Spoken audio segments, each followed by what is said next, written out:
It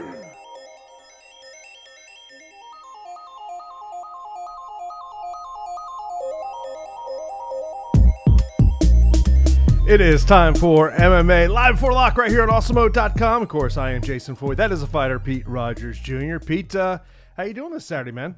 What is going on? It's the day we're all waiting for. It's finally here. We got fight night. We're good. We're back on the island. We're cool. We got some nice fights. We ain't got to worry about the Vegas problems. I like these cards on Fight Island for sure. Yeah, because you necessarily don't have to worry about that we're going to have a problem. That's why you like these fights. Like, don't kid yourself, Pete. Don't kid yourself. You know why you like these fights. Yeah, it's so weird. I mean, but it just seems to be the case whenever they go to the island, they have more luck. Yeah, no, it's crazy the way this thing works out, and how much of that is kind of do that bubble they have there at Fight Island and whatnot. But of course, we are here for the next hour to talk about the UFC Fight Island number 4. Of course, starts here in 1 hour from now. Pete, we did the strategy show on Wednesday. As obviously you've had more time to look at tape, whatnot. What has anything changed in terms of your evaluation of the fights? Well, I would say that Holm and Aldana look ready. Holm looks incredible. She always looks great leading up to a fight. The co-main event, it kind of is exactly what I was anticipating, where these guys are ready to get after it and try to put each other out. So I do think rostering the co-main event makes a ton of sense. And we talked about it on the strategy show. I think it's a fight that I'm really smashing exposure to. Outside of that, there wasn't too many things that stood out to me. LC looked, stepping up on short notice to go against Kyler Phillips. He looks mentally ready, I should say. He looks pretty zoned in. So we'll have to see how that translates into the cage. But besides that, man, pretty normal. Yeah, I mean, I think the only fight that I have really thought long and hard about is Duranami and Pena. And I think it goes down to just the ability for Duranami to get the fight to the ground. Or excuse me, to keep the fight off the ground, Pena to get the fight to the ground. Yeah, I'll be honest, and I'm always transparent with you guys. It's probably a fight that I don't have much exposure to. Now, if it goes out there and, say Duranami catches Pena with a shot and knocks her out, or Pena takes Duranami down constantly, and she has a great score at 7,600, I'm going to be outside the money. And, I'm okay with that every now and then.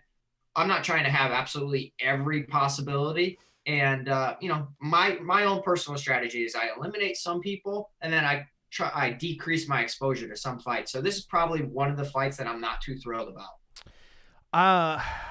I think on FanDuel, I don't want to say it's a must roster fight, but if you're a Pena backer, it makes FanDuel rostering really it makes things easier on FanDuel.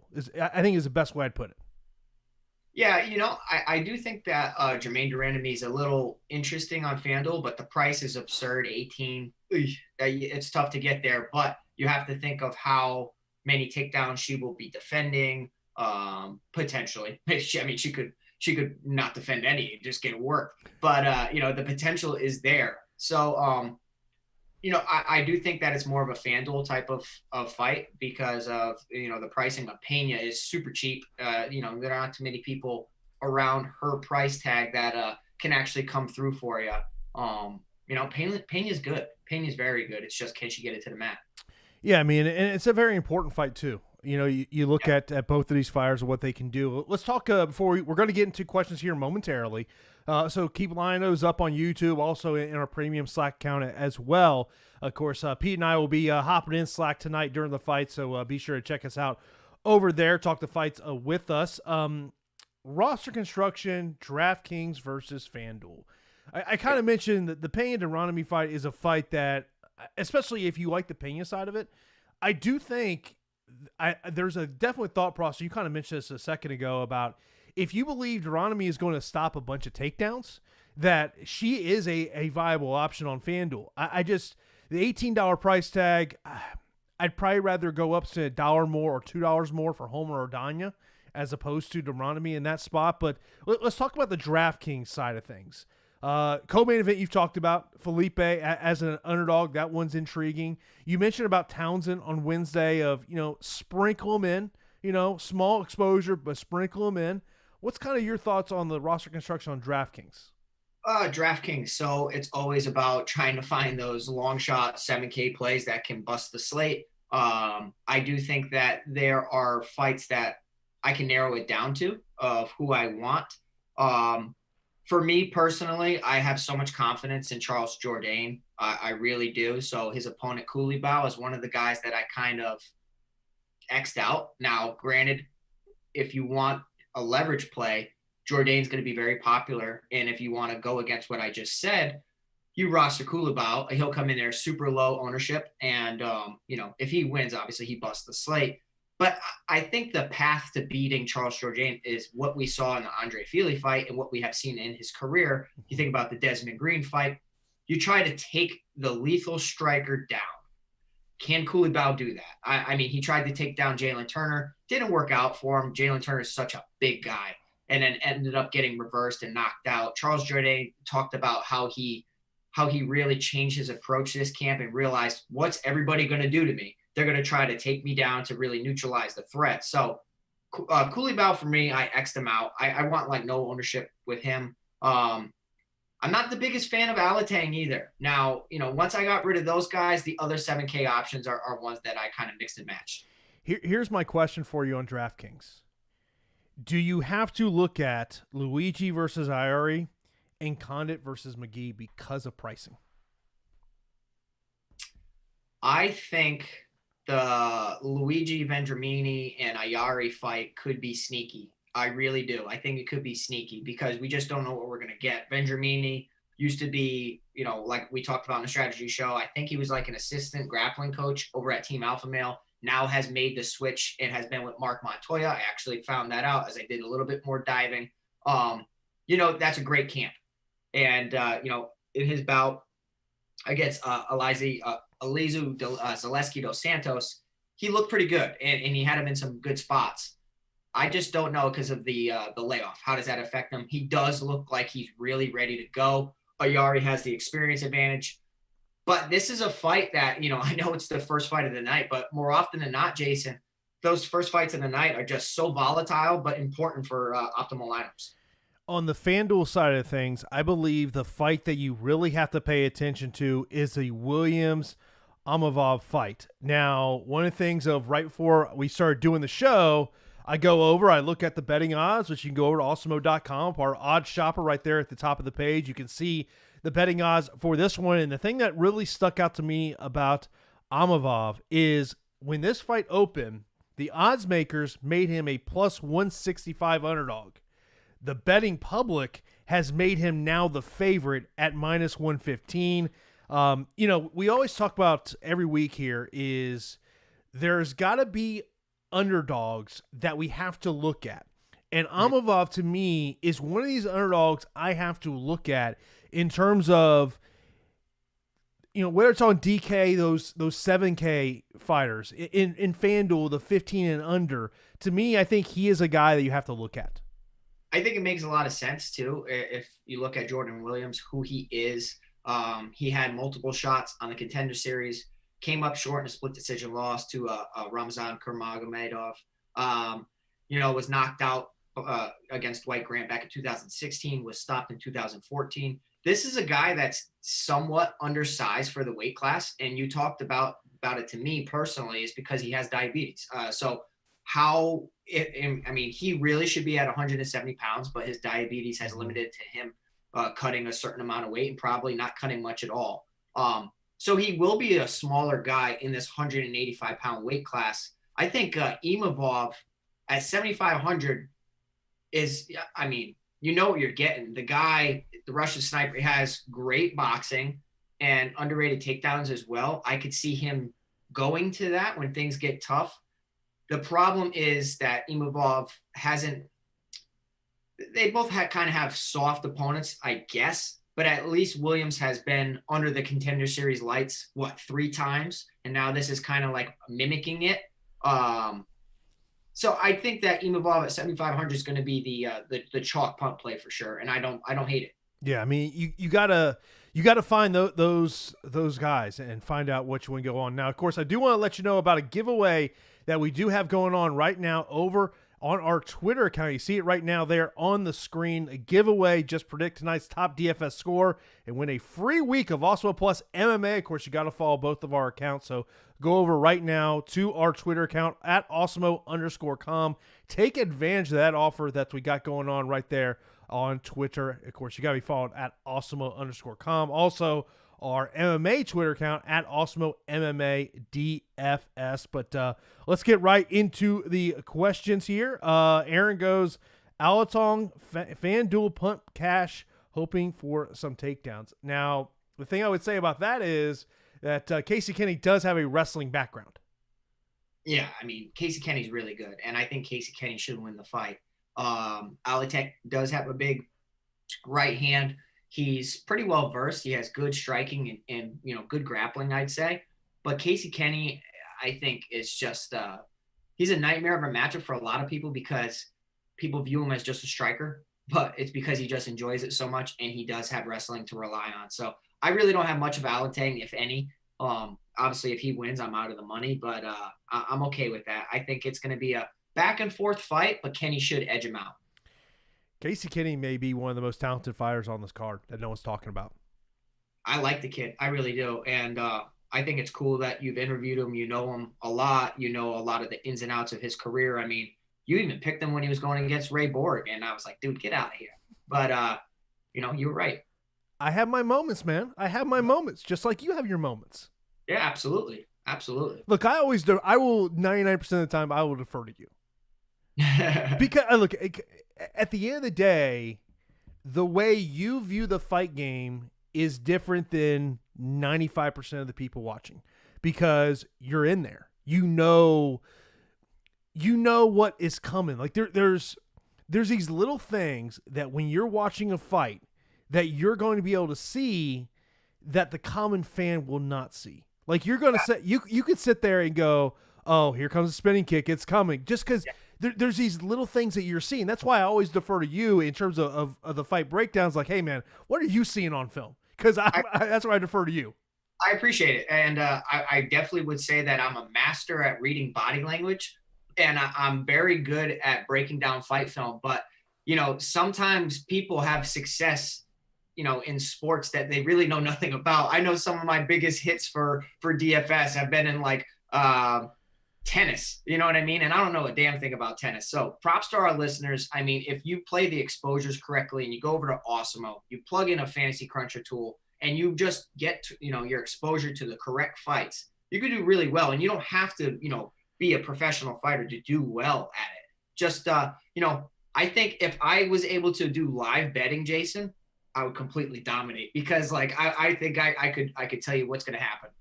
Oh man, live betting is kind of if you want to make bets on fights, that's the way to go. Live betting is totally the way to go. You can really see some things up there. Romeo says Townsend with the upset tonight. You talked about this. That's a fight that the odds are it's not going to a finish. Someone's going to get stopped here. And I mean, look, Townsend can be a slate breaker. Yeah. Okay. So I'm again just telling you guys exactly where I have my exposure. There are like 3 fights where I have a ton of exposure. It's the co-main event, De Castro Felipe. It is Todorovic against Townsend, and it is Williams against Imavov. I think those are some of the highest chances of becoming optimal. So I really wanted to get a lot of exposure there. And, I do think that Todorovic on film doesn't really do it for me. And I know that he has so much hype behind him and he does have good wrestling, but he seems like lackadaisical, and Townsend did have some really good moments against Bavon Lewis, and all the fights in the UFC, he's taken on short notice, stepping up a weight class. And now with all these motivating factors, I was actually messaging Townsend last night and him and I were talking. I'm rooting for him. And like of everybody on this card, I really want to see him do well. I mean, losing his son to cancer and then losing both of his brothers in a random act of gun violence. The guy's got so much motivation behind it. Granted, I hope it translates. We saw what happened to Walt Harris, but I'm definitely rooting for him. Chris says, I got Jourdain, Castro, Imavov, McGee, Kenny and Else in my lineup. How's it looking? The only one that I don't like in that lineup is Cameron Else.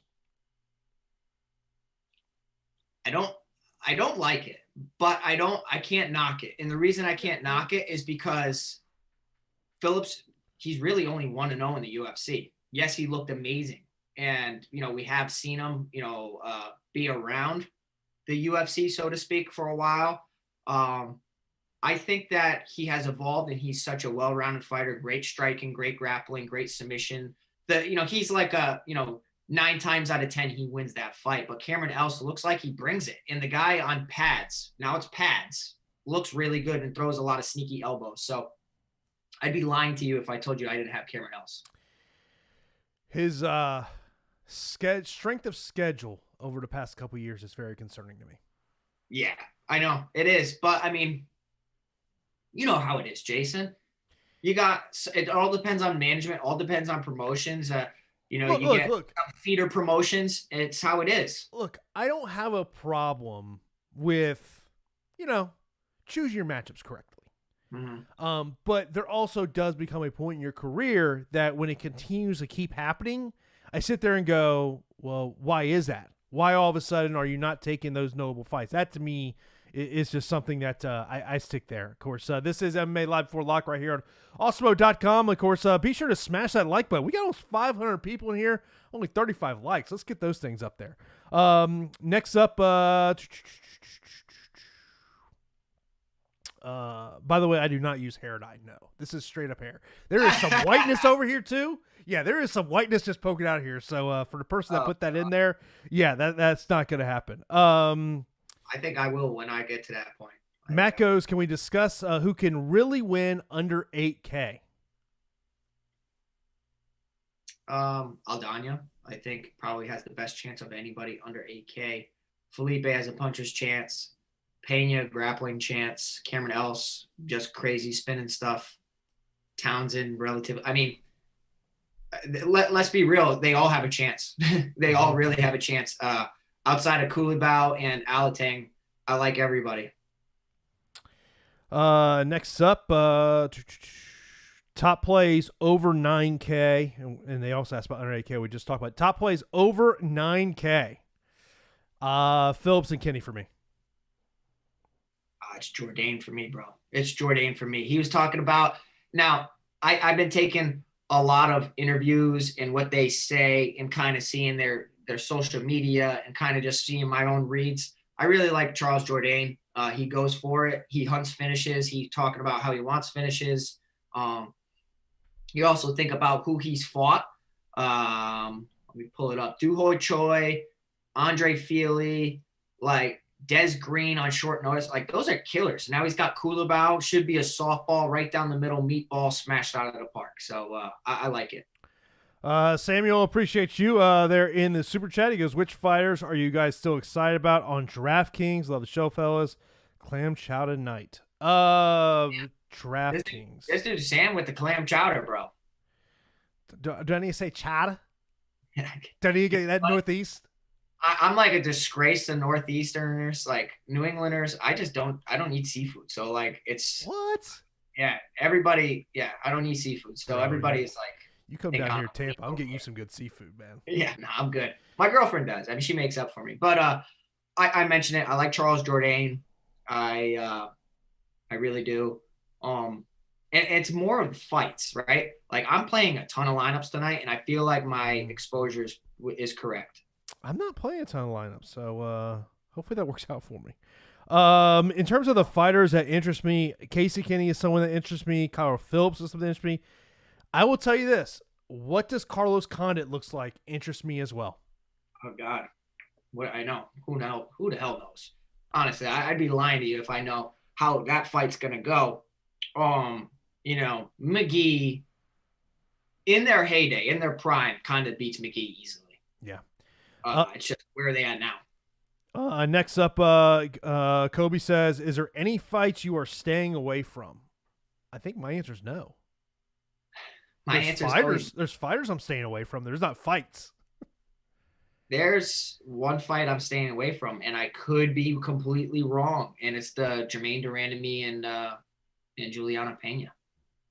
It's bold. I know it's bold, but that's what I'm doing. Yeah, when it was tough for me to stay away from Pena on FanDuel. Yeah, I don't play over there, so. Yeah, I mean, this is my thing about it is, I don't know if I necessarily love what Tremaine said this week. Basically, it's discussing her fight against Amanda Nunes. Like, Amanda Nunes did the smart thing. She took your weakness and took advantage of it. Yeah, you're an idiot. I don't understand that stuff. Jason, we got 500 people in here. Guys, if you could hit that to 150, let us know that you like the show. It helps us out. It keeps us coming back. It keeps my spreadsheets coming back. It keeps me ragging on Jason all the time. We're here, every week answering your questions. We appreciate the support. You guys are awesome. I'll explain the two women's fights, right? The two women's MMA, Germaine de Randamie, Pena. Germaine's going to be looking to keep it up. Pena's going to be looking to take it to the mat. What that will probably result in is a lot of clinch work against the cage, which could be not the best DFS performance. Luke Boomy, Jin Yu Frey, constant striking, possibly elevated scores because of that. That's kind of why I have exposure there rather than the de Randamie Pena fight.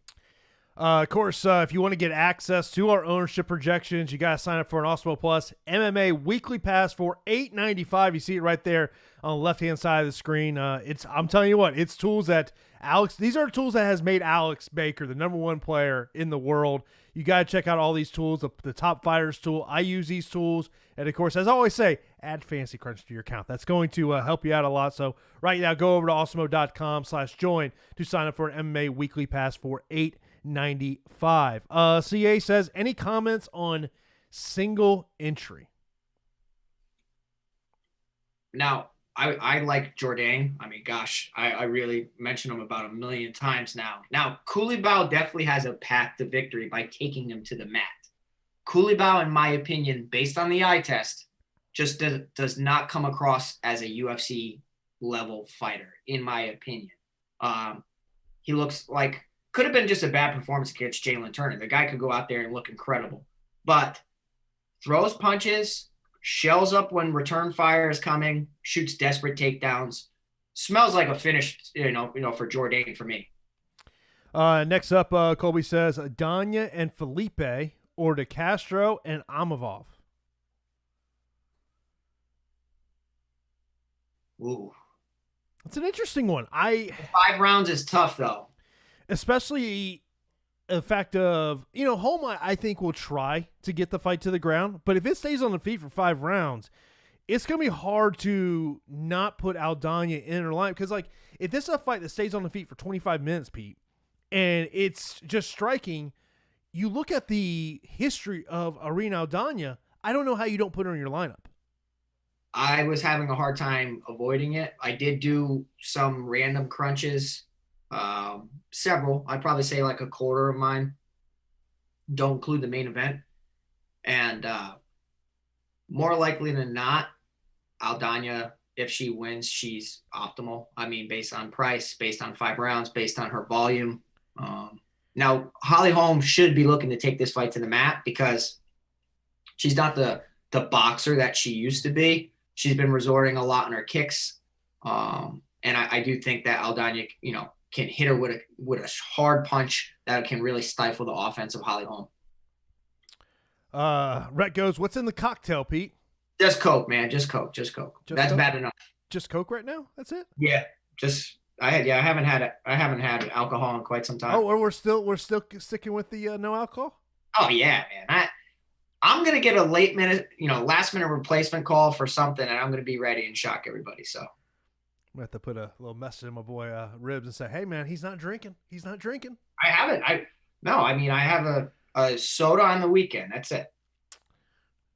I mean, you told me you did a little test cut the other day, so yeah. Yeah, I didn't really do much. I'll be honest. I didn't really do much.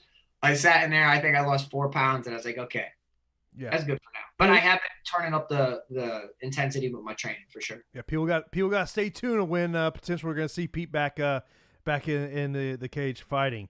Marcos goes, if you're making a single entry, who are you rostering first? You mentioned about Jourdain. Yeah, I'm not gonna. Let's say this, okay. talk about somebody else. I'd probably roster. Let's go the low I have a end. lot of love for Aldana. Yeah, I would say who. Yeah, I would, when I'm doing single entry. Way I start is give me a high salary fighter and a low salary fighter. If on DraftKings I'm looking for a low salary fighter that would stick out to me, let me just have the. If I'm looking 75 and under, I mean, Amavov really sticks out, but if I'm going to go somewhere else, probably Carlos Felipe. Yeah, I think that Carlos Felipe. Now, if you haven't listened to the strategy show, obviously you listen to us now, so I will continue to bring up points from the show. Carlos Felipe says that he has studied Jorgen De Castro intensively and knows everything that he's going to do. Now, let me tell you what De Castro does. 2 things. Throws bombs, throws leg kicks. Probably throws leg kicks first. So if you're Felipe and you're really all camp worked on checking kicks or countering kicks, 7,300 is interesting for heavyweight MMA. Yeah. I would be pretty surprised that thing goes 15 minutes. Hoodie says Jourdain and Townsend or Phillips and Pena FanDuel GPP. So you got 2 high-end options and then 2 low-end options. So I don't have much for Pena, so I'd probably say the other one. Okay, that would be Jordan and Townsend. Yeah. Best 8K options. I would say,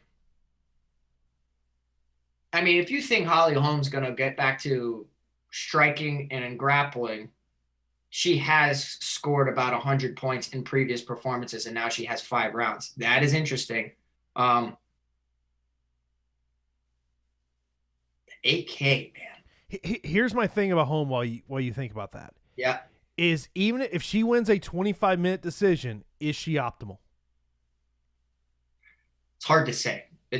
I say no. I think she needs the knockout to be optimal. She just doesn't throw enough. That's the problem. She doesn't have like amazing wrestling. Let's be real. It's Holly Holm. She has wrestling, and she went to it against Megan Anderson because Megan Anderson, for some reason, just cannot defend any takedowns. But if I'm looking at 8K, right? Not many people talking about that first fight of the night, Ayari against Vendramini. I feel like it's going to be fireworks and going to be sneaky, man. I really do. So if you don't have a lineup with that, I'd say right now just Jason, do one. Plug in one of these guys because I feel like it could surprise people. Bro, no. No, you know my golden rule, man. You know my golden rule. Like look, if I'm playing a side, it's Ayari. That's who I'm playing. If I was playing that side, I would play it. It was in my pool when I was putting rosters together, but yeah, I just, me in the first fight of the night. I have about the absolute worst luck when it comes to that. Yeah. Jason, you're skipping the first fight again? Bro, it works out more times than not. All right. More times than not, it works out for me. Because usually who I was going to take ultimately loses. So that probably means take Luigi. Andy says, favorite MVP on FanDuel? That's your question. I would say it's Phillips for me. I like Jourdain, but the problem with Jourdain is how you construct your roster because he is $22 on FanDuel. I say Aldana. Defending takedowns, probably. High volume striker, 5 rounds. Could be sneaky. Bowden says, whose chances you like better as an underdog, Imhoff or Frey on DraftKings? Well, Imhoff actually, he's on DFS as an underdog. He's actually now the betting favorite in the fight. I would say Imhoff just because I think that the chance of a knockout coming is higher in that one than the Frey Luke Boomy fight. Yeah, I would say Imhoff at 7,500 is now the favorite. Usually when lines like move crazy like that, you could be taking advantage of a soft spot right here. And, Williams has been knocked out, but maybe leverage you play Williams. I think Jinyu Frey will win the fight against Lubumi, but probably not the best performance. Fading main event in cash? Cash, no. No, I'm not.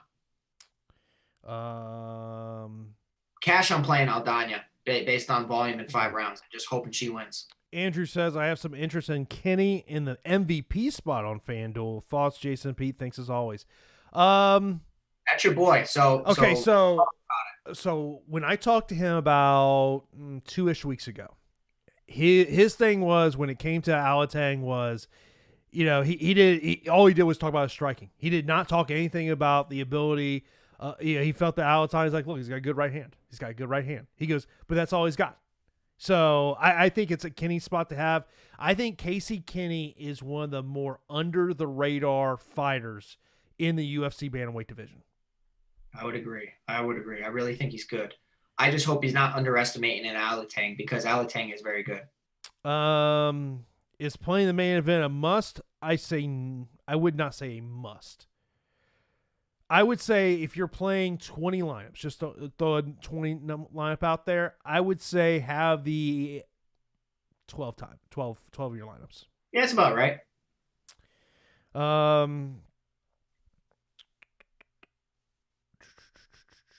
Do you think Frey has the upset, or Luke Boomy take the fight? I like Frey in the matchup.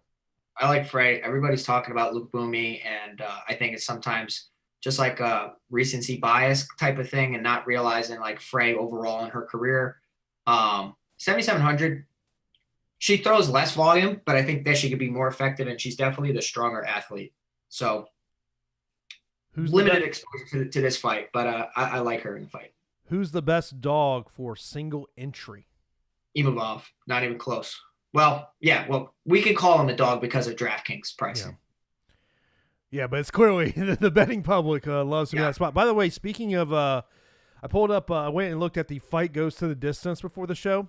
Holm Aldana, these were the 3 biggest lines. Holm Aldana minus 205, Condit McGee minus 225, Frey Luke Boomy minus 350. So give you something there. Does Condit win? I don't know what to expect out of Carlos Condit. I put him in a lineup, though. At times, he has been a very high-volume striker. If you're Court McGee, you press him against the cage and do what plenty of people have done, and that you just totally take him down, take him to takedown city. The guy has horrible takedown defense. So does Charles Jourdain, but, I'm over here saying I like Charles. John goes, in 10 lineups on FanDuel, I don't have Phillips. Is that a mistake? Yes. Plain simple, yes. In 10? Yeah. 10, if you told me you had like 3 lineups and no Phillips, okay. But 10? No, you got to have Phillips in at least one of those lineups. I agree. MVP FanDuel, Jourdain, Phillips, Kenny. I'm Evolve, I think, is a decent under the radar play as MVP. Yeah, I mean, we're talking first round guys, right? Yeah. In all fairness, I guarantee you Cameron Else comes out there like in a maniac. Probably loses because of it, but at least you know what you're getting. Charles Jourdain comes out like a maniac. Imavov, more of a patient type of sniper, but could definitely land a shot. Townsend or Else for a GPP. I go Townsend.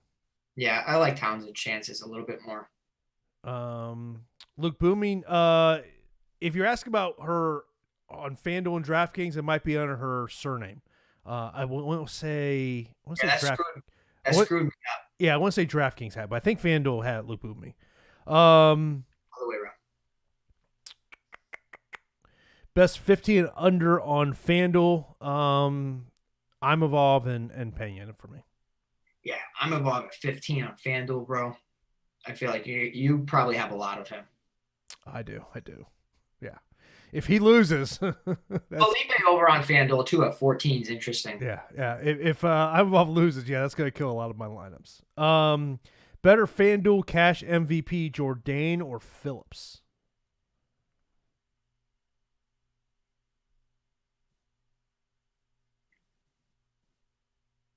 I feel like we're split. You're saying Phillips, I'm saying Jourdain, but it's close. I mean, that's literally 1A, 1B. In all fairness, Phillips is the better overall fighter. Has great striking, great jiu-jitsu, great everywhere. Jourdain, just an insanely aggressive striker with KO power, horrible wrestling takedown defense. So I would say Phillips, oddly enough. Best MVP fighter for on the main card for DraftKings. I played one DraftKings captain contest. I put Irene Aldana as my captain. Oh boy, I didn't even look at this. Hold on. Is it just which fights? It's not all of them, obviously. No, it's the ones from 8 o'clock. 8 o'clock. I was like, Kenny wasn't on there. Yeah, so you got the Imavov, Williams. Imavov's super cheap. So is Imavov super cheap. I'd probably go Imavov in there just to fit all the studs in. Mm-hmm. Yeah, I mean that's I did have to take some chances by putting Aldana as the MVP, but yeah, that was I'm not look, as I always say, I am not huge on those contests on DraftKings. I'm just not. I don't like the pricing, and plus there's some fighters very early in the card you really want your lineup, and you can't get them, so yeah. So, yeah, of course, this is MMA Live Before Lock. We're here for the next 20 minutes, leading you up to UFC Fight Island number 4. Of course, be sure to smash that like button right here on YouTube. We really do appreciate that. So we really be sure to do that for us. Joe says DraftKings GPP, Ayari, Luigi, or Aldana. Give me Aldana. Yeah. Yeah, I mean, the first fight's a headache, so it's probably going to end. But Aldana is somebody I like. The five rounds really plays out to me. Over on Slack, some things I want to mention here: Luigi or Aldana, single entry DraftKings GPP. Oh, that's Aldana for me. What do I feel comfortable about? Aldana in that situation. Can I see Vendramini going out there and putting on a performance? Yeah, but Ayari's not bad. I mean, Ayari's pretty good. Yeah. So someone in Slack goes, just a little tidbit for you because I just finished watching a strategy show and Live Before Lock is coming up. I looked at the optimal lineup for every card since resuming from COVID. Did you know that the first fight of the night, which I know you despise, has been the optimal 75% of the time? I haven't noticed that. No, I had not noticed that. Okay, and we talk about it all the time. It's usually the worst fight on the card, and it's usually the worst fight on the card. And local promoters, Bellator, usually do the same thing. Either you sold no tickets or you stink. So you're your first fight on the card. Good old regional MMA. If you're a ticket seller, you ain't going first. Yeah. You ain't going first. You are at the end of the night. Yeah, dude, it's annoying. But you understand from a promoter's aspect, though. You understand that. I understand. Is fading the main event easier on FanDuel? Yes. Mm-hmm. Yeah, just because of pricing. What would be Condit's path to victory? TKO. I don't think. I mean, the guy has a 93% finish rate out of 30 victories. That is bananas. Let's give Condit some credit. He is only 36. 36, that's not that old. I mean, he's getting there, but he is the taller guy.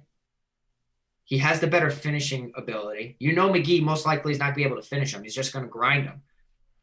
So as long as Condit's there and awake, he's a threat to finish a fight off of his back with submissions, knees up the middle. I think I could see a knee up the middle happening. Mm-hmm. Yeah, that's definitely.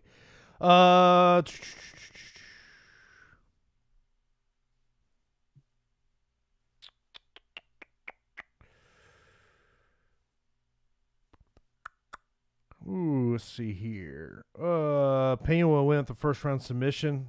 Look, the key with Pena is getting it to the ground. If she can't get to the fight to the ground, I do not see a path to her winning. No, and I'll tell you why I don't think a Pena submission. We talked about it on a strategy show. I don't think a Pena submission's there. I don't. The girl's okay with submissions. She's more of a ground and pound type of fighter. Like she's not patient on the ground. She sits there and sometimes will lose position because she's aggressive.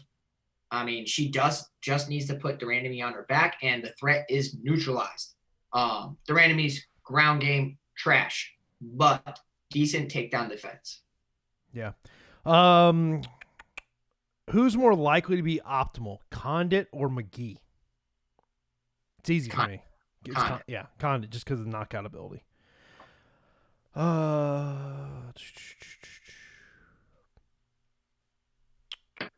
By the way, I do want to let you know about a promo we got going on for the Awesemo Plus NBA Weekly Pass.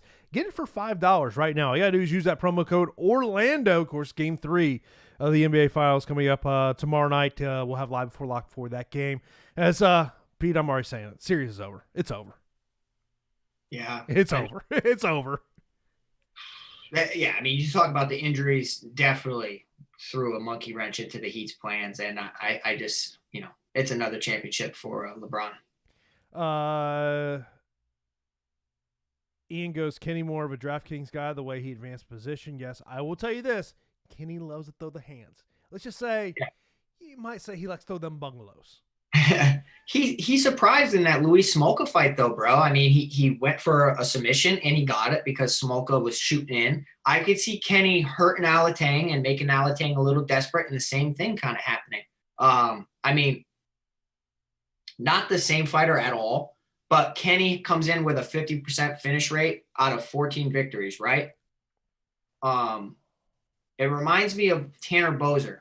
Tanner Boser was like a 40% finish rate or something crazy, like something mediocre like that, and it was like, he's just going to go that high. Right. That's what I'm saying. Like, and he just get, decisions, made a career out of doing that to slow heavyweights. Then he found one finish, and then the finishes just kept coming. Maybe this is Kenny's breakout, and he's really found something that works for him. Of course, coming here tomorrow on Awesemo.com, we'll have a bunch of NFL coverage for you leading up to the 1 o'clock games.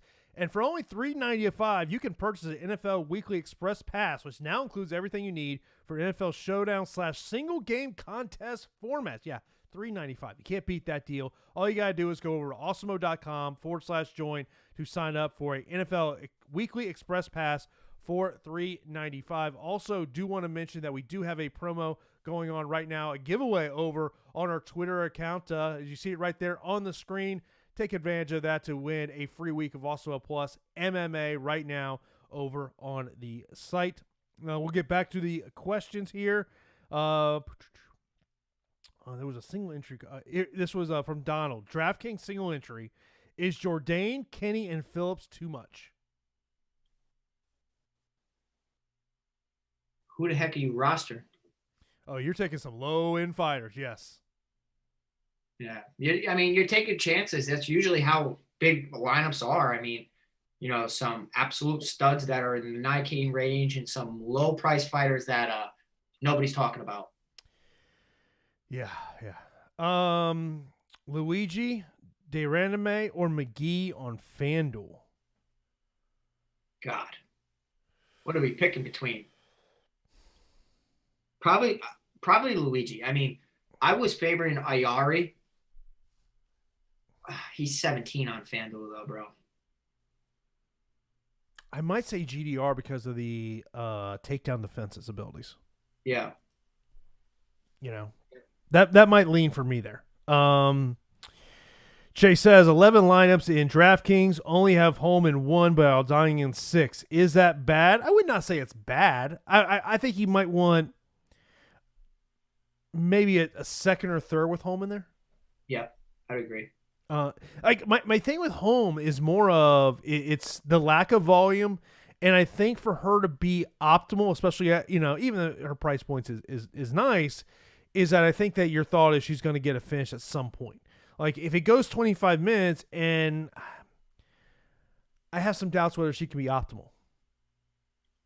Yeah, I mean it's just her game, right? I mean it's kind of like that whole Jackson Wink type of game where. I don't want to say that they're taking the killer out of their fighters, but they take them into a smarter, more effective type of approach that limits like, dangerous situations. And I could see her at times just waiting and throwing little kicks to the thigh and all that stuff. But, I'm favoring Aldana. Next up, Luigi and McGee. Or Ayari and Condon? Man. if only you could put in that situation. If only you could put Luigi and Condit together, because I think those are the two GPP fighters in those respective matchups. You know what I'm saying? Like more likelihood of finishing for each of those guys. I'd probably go the Vendramini and McGee though, I guess. Aldana or Kenny?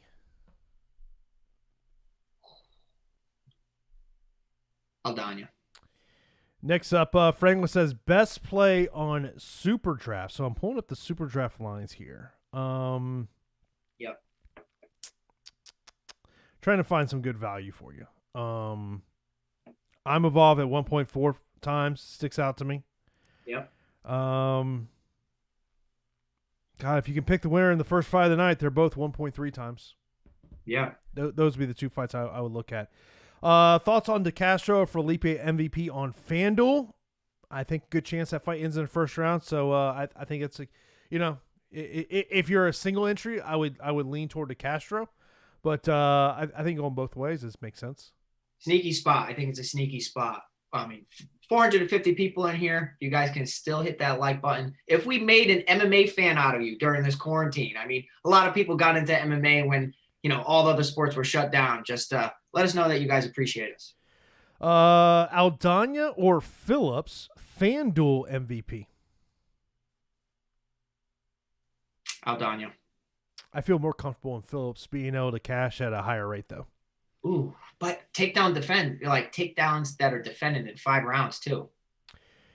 This is a question we kind of always talk about here. How many fights do you think will actually end in a finish? So we have 1, 2, 3, 4, 5, 6, 7, 8, 9, 10.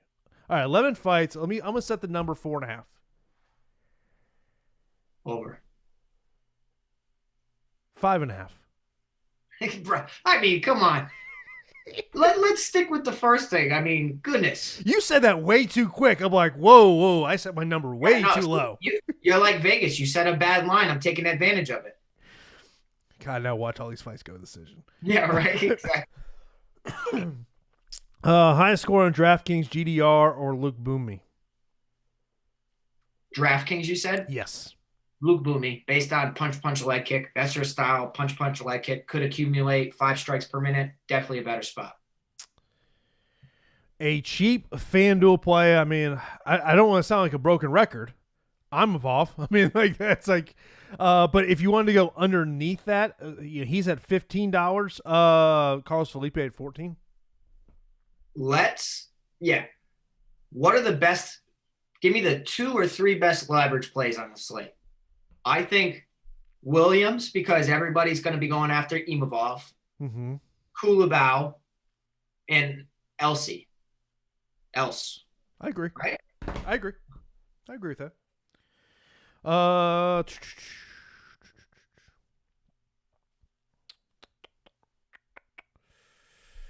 2.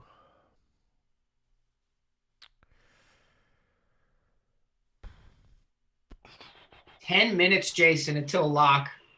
I got to do what I always do. Make sure we got no silly news coming out and screwing up our lineups. All right. Favorite fighter to finish inside the distance. Favorite fight.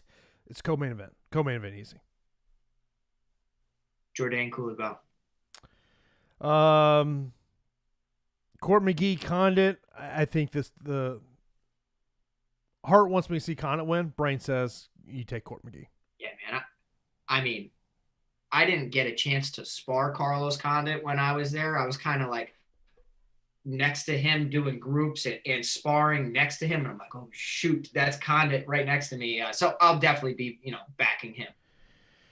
Charlie says Aldana or Condit? Aldana. Yeah, that's. And look, Aldana can go out there and lose. Holly Holm's very good. Maybe I'm not giving her enough credit, but like she is 38. She's not going to be always she's not going to always be able to take a punch and avoid all these punches. And let me tell you, Aldana has some sneaky boxing. Yeah. Next up, Luigi and Mcgee versus Kenny and Felipe on DraftKings Cash last spot. I like Kenny and Felipe. Yeah, I mean, the danger with playing the co-main event is you have to understand that whoever loses might give you 5 points, but the winner's probably giving you 100. Let me tell you, I'm 50-50 on that fight, and when the one person gets knocked out pretty quickly, half of my lineups are trash, but I'm okay with that. Yeah. By the way, if you do want to see the ownership projections, all you got to do is sign up for an MMA Weekly Pass for $8.95. If you want to know exactly how we have these ownership projected, that's the best way to do it there. But I think you know who's going to be the popular plays. I think it's not, it's not rocket science to figure that one out, Pete. Can I just tell our listeners to not be like a lot of people? Don't stack the first 2 or 3 fights so that you're in first place for a while, seeing a bunch of money. That stuff doesn't work usually. So like, you know what I have found myself really doing? I will not even look at my standings until about the co-main event. Yeah, right. On a night like tonight, when I have a ton of lineups, I might not look. Just because, like, I know where I probably stand. Yeah. Because you know who you're overweight in, and if that fire doesn't come in, you know where you're kind of going to be. You also know that you have, no offense, you have a bunch of idiots that stack 2 or 3 fights just so that they're in first place, so that they have a green. You know what I mean? It's just not smart. Don't do that. No. Stack 1 fight, if anything. If I was going to stack any fight, and we both know we're not big on stacking MMA, Frey Luke Boomy would be the fight I would stack.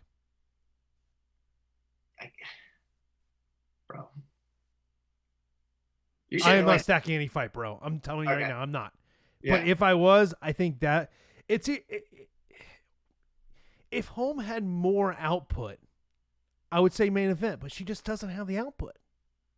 Yeah. Okay. So like totally different weight class, but say Aldana was facing Angela Hill in a 5-round fight, bro, I'm probably stacking that fight. Yeah. Yeah. No, I'm with you on that one. Else or Alatang on DraftKings. Gosh. Goodness gracious. I would say else, based on the unknown factor. And as a fighter, unknown factors can work in your advantage. So like else can come in there, totally be, his opponent could be looking over him, expecting to just have a cupcake matchup. He goes in there, surprises him. And he goes for it too. Like the guy throws a ton of spinning stuff. Sometimes when you throw enough stuff at the wall, something sticks. We always bring up this question of who is the fighter we're not talking about. And I think there's 2 fighters on this one. Jordan Williams and Dusko. I think those are 2 fighters we're not talking about. I'm glad you brought up Todorovic, because Todorovic, he's touted as a prospect, right? He is touted as a prospect. So at 9,100, on paper, he should be one of the best fights on the slate against a guy in Daquan Townsend who is 0-3. Todorovic has knockout power, wrestling to rely on, youth to rely on, but with that youth does come inexperience. So minus 325 for a guy that's making his UFC debut, a little rich for me. No, I'm with you there. Of course, we're here for another 5 minutes leading up to UFC Fight Hour number 4. Do sure, hit that like button. That really does help us out well. Also, subscribe to the channel. Hit that notification bell so when you know a new video is up there. Ken says, Phillips or Williams? Thinking of playing ownership leverage with Williams and leaving salary on the table. Look, there's nothing wrong with leaving money on the table. Don't feel like you have to spend every dollar that you have. Yeah, I mean, you have to think. People are always going to have bias towards high-end fighters or high-end, Anthony Davis, LeBron James, but sometimes mid-range or even low range can come through. And the likelihood of a lot of people doing that is very small. So, if you're torn on a fight, sometimes take the fighter or the fight that keeps you with, less salary. You know what I'm saying? Condit or Imavov FanDuel. If you want to play ownership, take the chance on Condit. That is strictly an ownership play. Now, okay, right? Now, look. Now, do I have a crap ton of Imavov? Yes, I do. Now, Do you think, when we talked about this, people know who Conda is, name value, and his ownership is inflated because of his name? Newer MMA fans, no, I don't think they. But that's what I'm saying. Like, how many newer MMA fans are watching or playing? Is it all new people? Is it old school people?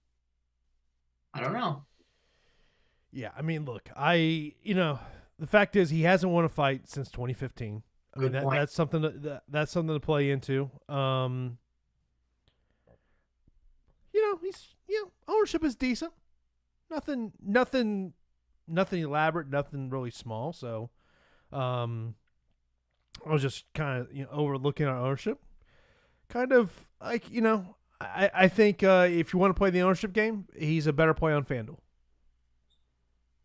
Yeah, I don't mind him on either one of these guys could literally retire tonight if they lose, right? Let's be real. Hasn't won a fight since 2015. He's only won 2 fights since he beat Nick Diaz back in 2012. Take that one in.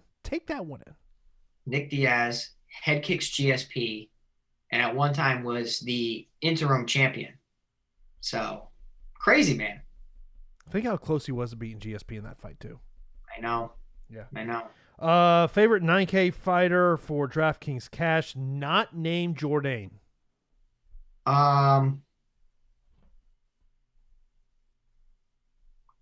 Kenny. Williams, Luigi, FanDuel cash. This comes from Slack. FanDuel, huh? Gosh. They're both 17 on FanDuel, huh? Mm-hmm. Probably go with the first fight trash and go Luigi. We're asked if we gave our picks to win. We do that every Wednesday. The question is, like, are you asked for our DFS picks or our straight up picks to win the fight? Right. Those are two different things. Totally different. I mean, So, I have some fighters that I'm not comfortable with them winning. At the end of the day, it's just DFS. We got to take chances. We got to take some chances on some underdogs. Yeah. When you're looking to, cash. I mean, that's fact. Of course, for our premium subscribers, Pete and I will be over in Slack throughout the night. So be sure to check us out over there as we get you ready for these fights. What fight interests you the most, just from a stylistic aspect of what you saw on film? I'm looking forward to Townsend, and it's because I talked to him last night. I'm really looking forward to that. I'm just really rooting for him. Best play under 7K. Imavov. Yeah. No, under 7K? Under 7K. You got one person. 6,900. Coolibao. Hell no. Yeah. No, I'm with you on that one. But, of course, be sure to give us a follow on Twitter. He's at Pete the Heat MMA. I am at Jason_Floyd. The strategy show will be on Wednesday of next week, 7:30. It'll be, I don't think there's an NBA game that night. I don't think so. No, I think it's on Tuesday. So of course, we're always tweeting away. So be sure to give us a follow. Be sure as you leave the chat here, hit that thumbs up button. That really does help us out a lot as well. But that is going to do it for the Live Before Lock show. Good luck to everyone tonight playing on DraftKings and on FanDuel.